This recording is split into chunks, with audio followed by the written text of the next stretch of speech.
So when you think about a great football technical director, what really makes them tick?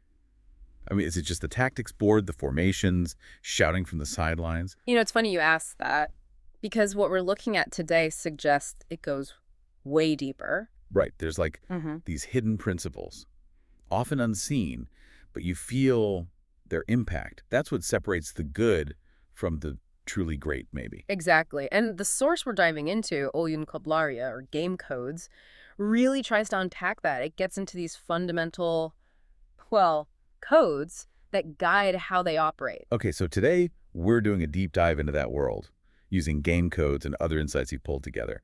The mission is basically to crack these codes, right?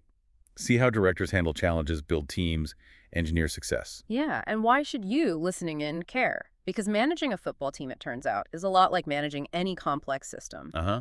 Requires serious self-awareness, strategic thinking. Definitely. And that key ability to get a diverse group pulling in the same direction towards one vision, it's surprisingly universal. So we're giving you a shortcut today, understanding the human side, the science side, behind football management. Hopefully some aha moments, maybe some insights you can actually use. Not on the pitch, maybe, but elsewhere. For sure. In your own complex projects or teams, let's really get into it. Okay, let's kick off with what Game Codes calls the inner game, the technical director's world. It starts with this really striking idea. The area outside the pitch lines is the game's darkest space. That hits hard, doesn't it? Yeah, it immediately says the director isn't in the action. They're sort of presiding over its destiny. They actually have less freedom, it says, than a player without the ball.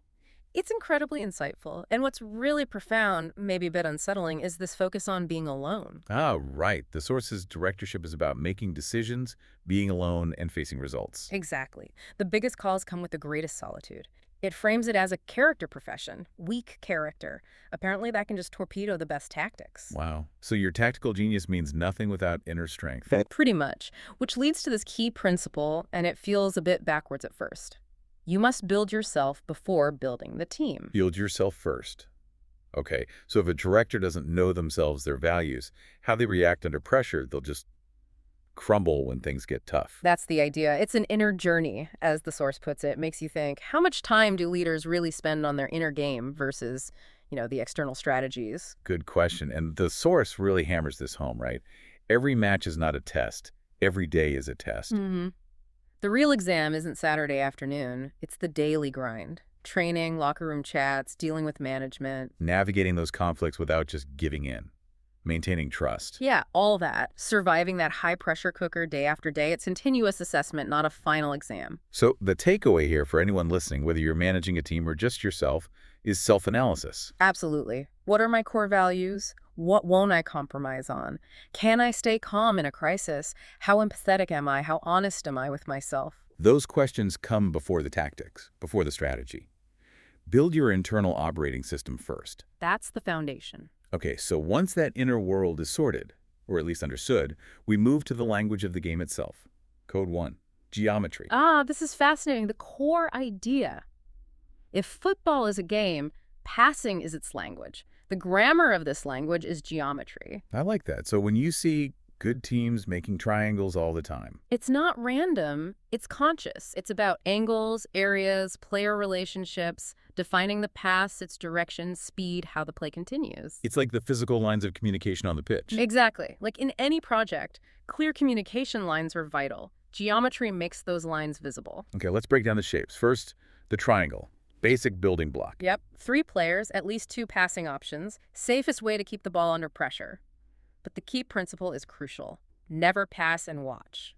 So pass, move, support. It has to be active, fluid. Always. If one person passes and mentally checks out, the triangle breaks. The connection's lost. Makes sense. Then you scale up to the quadrilateral. 4 players. Right. Square or rectangle. Gives you broader control over an area. Good for switching play, creating those corridors down the pitch. And the principle there. Faster passing inside the shape.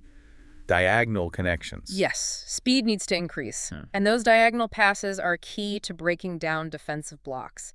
Think of it like cross-department communication. In a company, you need those diagonals to cut through silos. And then the really advanced stuff, pentagons and hexagons. Yeah, think city, peak Barcelona, Napoli, 5 or 6 players. The source calls it controlled chaos. Controlled chaos. I like that. It sounds messy, but it's not. Not for the attacking team. It creates constant movement, new passing options, really ups the decision-making pressure on the defense. The principle is fluidity positions aren't fixed. Like a truly agile team where roles adapt, but everyone knows the goal. Precisely. And this isn't just for match day. Training needs to be built around this geometric thinking. So not just static drills. No. Players learn where to connect, not just where to stand. It builds football IQ, leads to what the source calls mental automation. Mental automation. Yeah. So it becomes intuitive, like a chess master seeing moves ahead. Kind of, yeah. Training the mind to see the patterns, the possibilities, almost unconsciously.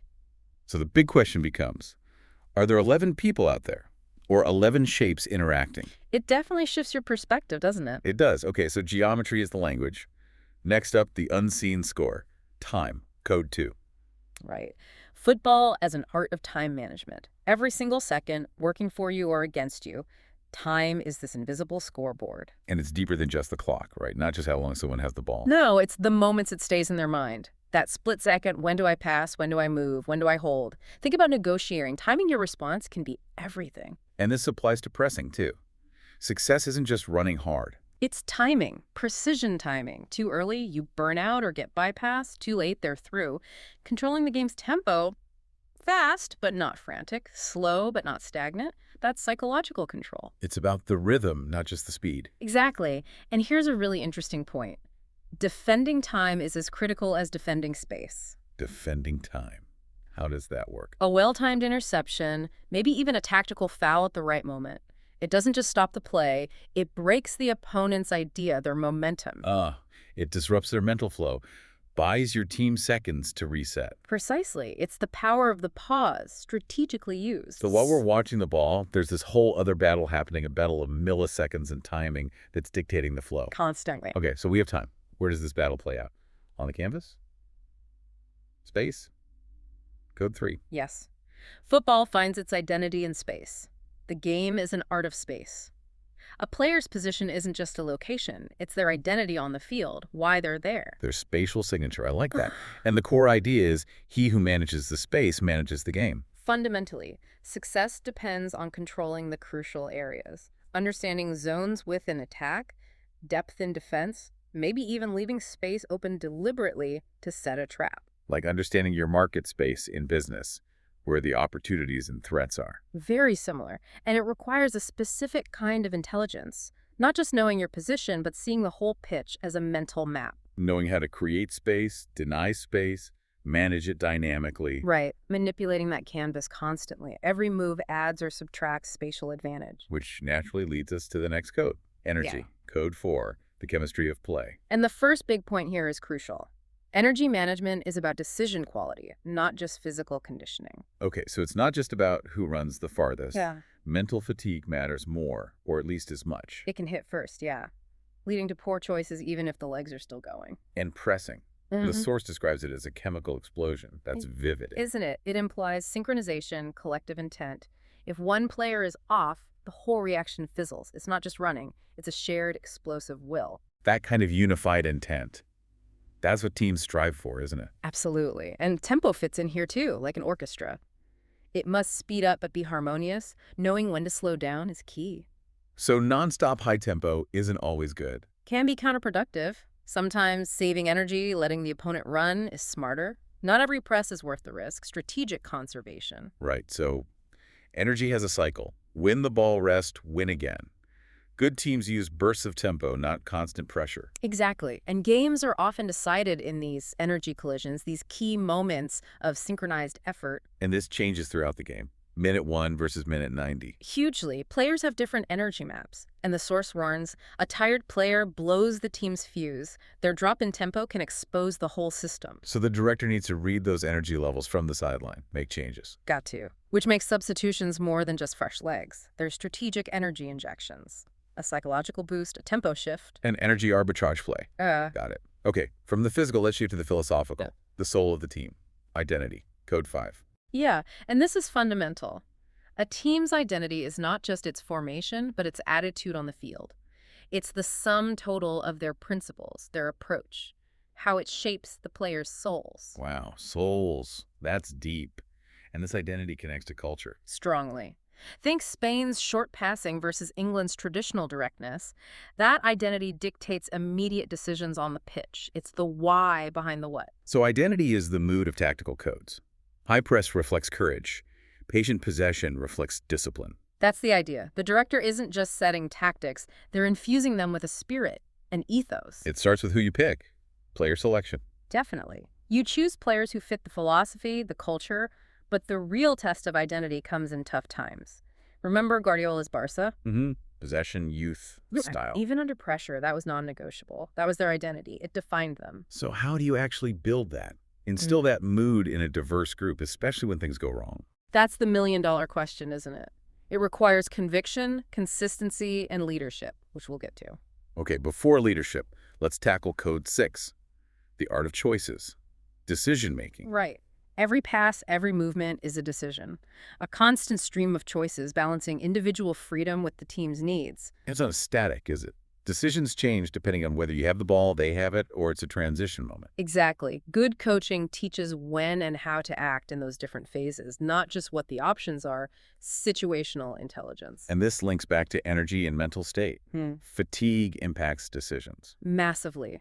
Mental endurance is key, which means mental training is just as vital as physical training for making good choices under pressure. Train the mind's resilience. Plus, you need flexibility, adapting to the opponent, the score, the weather. Constantly. Technology like video analysis and data helps optimize this. And crucially, viewing mistakes as learning opportunities, not failures. It's a continuous feedback loop. Sounds like an intense, ongoing puzzle with immediate consequences. It is.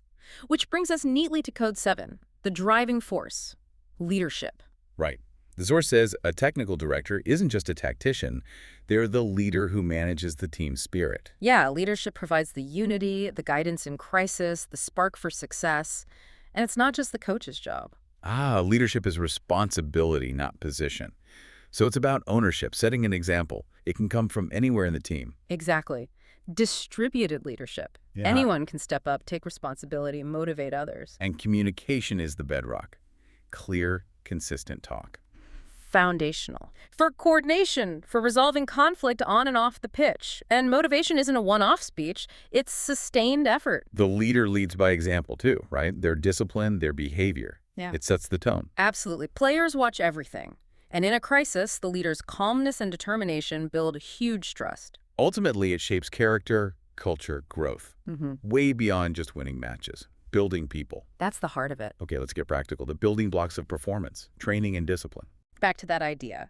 Every day is a test. Training isn't routine, it's systematic repair and development, where the hard yards are really done. And there's a strong code here.